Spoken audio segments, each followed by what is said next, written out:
Welcome to the North Carolina College of Resuscitation. I'm Jamie Jollis. I'm a cardiologist at Duke University. Along with thousands of colleagues in North Carolina, we're all working to improve emergency cardiac care. I'm Chris Granger. I'm a cardiologist at Duke University, and I'd like to welcome you to this series of presentations on a very important project for the state of North Carolina. That is the Heart Rescue Project, or RACE CARS. And this is the project to improve survival for patients with cardiac arrest by 50% over 5 years in the state of North Carolina. And it has a series of proven interventions that we need your help with, that include interventions in the community to increase rates of bystander CPR and to educate the public to activate the EMS system when a cardiac arrest is identified. It involves the best practices by emergency medical services, including rapid application of defibrillation and best care in transportation and destination to the best centers able to care for patients with cardiac arrest, and then hospital measures that include primary PCI when that's indicated, therapeutic hypothermia, and best care for patients with cardiac arrest during their hospital phase, including consideration for implantable defibrillators. And by doing all of these things, we believe that we can be very successful in improving survival for patients with cardiac arrest. My name is David Jacobs. I am the Emergency Medical Services Coordinator for the Durham Fire Department. And I'm going to talk to you briefly today about cardiac arrest and the incredibly important role that first responders have in that. First responders have been around for a while due to the EMS systems that we have here responding to different calls. And the medical calls are really one of our bigger calls today. Cardiac arrest is something that affects everyone, so we've developed what we consider a team approach so that we can better manage a cardiac arrest. But we want to talk about a few things prior to that, the importance of CPR and how to deal with a cardiac arrest. Particularly in short, we want to talk about the role of the first responder in a cardiac arrest and discuss the importance of high-quality CPR during a cardiac arrest.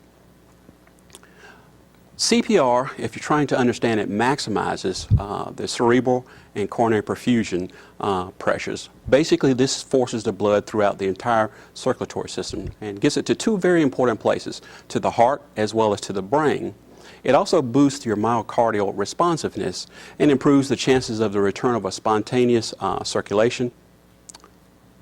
A study was done when we look at understanding CPR to see how VFib or how cardiac arrest affects the patients.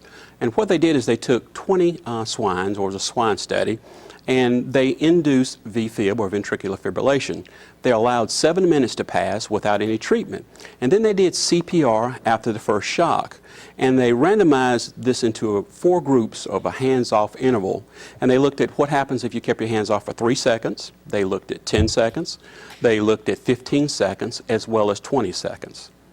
And the results were amazing. After 3 seconds of only hands off, the resuscitation rate was close to 100% in these groups. When we moved that out to 10 seconds, or after the pause or hands off for 10 seconds, the resuscitation rate was a little bit above 80%. When we looked at the 15-second hands off, the resuscitation rate dropped dramatically down to about 40–45%. And then after 20 seconds, there was no survival that was noted. The second thing that they looked at was the compressions that were delivered. They took the same 4 groups and they looked at the 3 seconds, the 10 seconds, the 15 seconds, as well as the 20 seconds. The group with 3 seconds did fast and hard compressions of a rate of almost 100 per minute, and there was a high return there. The second group was hands off at 10 seconds, and if you remember that, and they still had a rate of return, but their compressions were at least 80 a minute. We still want to work to the goal of 100 compressions per minute.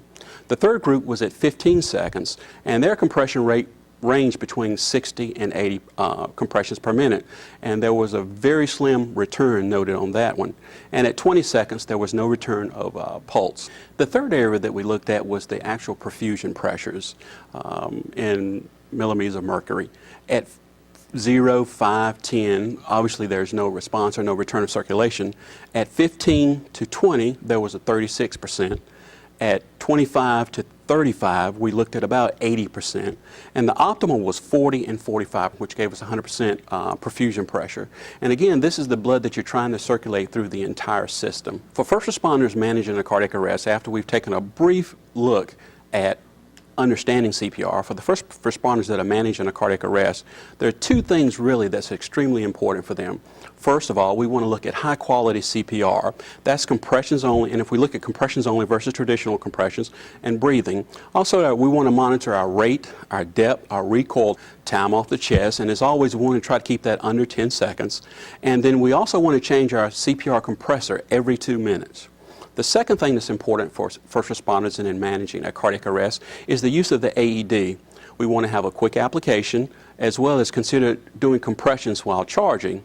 Now, the one note with that, if you're going to do compressions while charging, this will depend on your AED.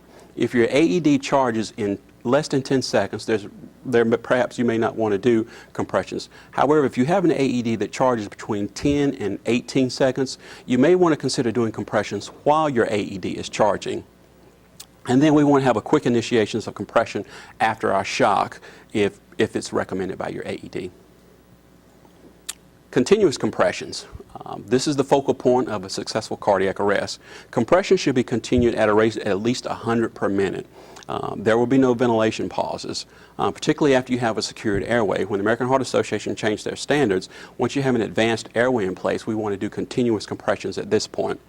And we don't want to interrupt chest compressions for anything, if at all possible. We don't want to interrupt it to secure our airway. We don't want to, even when you get to the advanced level, we don't want to interrupt compressions to start IVs or anything like this. Nothing during the CPR cycle. And if possible, we want to change our compressor, or the person doing our compressions obviously, every 2 minutes. And the optimal time to do this at the first responder level is while the AED is analyzing the rhythm.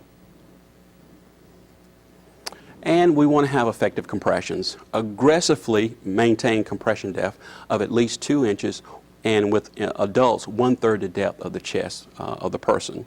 Compression should be smooth, 50% down, as well as 50% up motion. We don't want to bounce off someone's chest. We want to completely release the pressure for each compression in order to maximize blood flow. And I can't stress enough the importance of completely releasing, coming up off the chest during our recoil phase, because if we consider the heart has veins and vessels all around it, and if we don't completely let up, those vessels are not able to feed the heart, so the heart itself will die. And then, as always, we don't want to bounce off the chest. Our AED use, or we want to turn on the AED as soon as a cardiac arrest has been verified. That is, as soon as the first person comes in and realizes that the person, or the patient rather, does not have a pulse, we want to go ahead and turn on our AED at that point. Again, we don't want to interrupt chest compressions or to cut off clothes or to apply our AED pads. And also, we don't want to interrupt chest compressions with our ventilations. And remember, with our ventilations, we're looking at 1 ventilation for every 10 compressions that we're doing.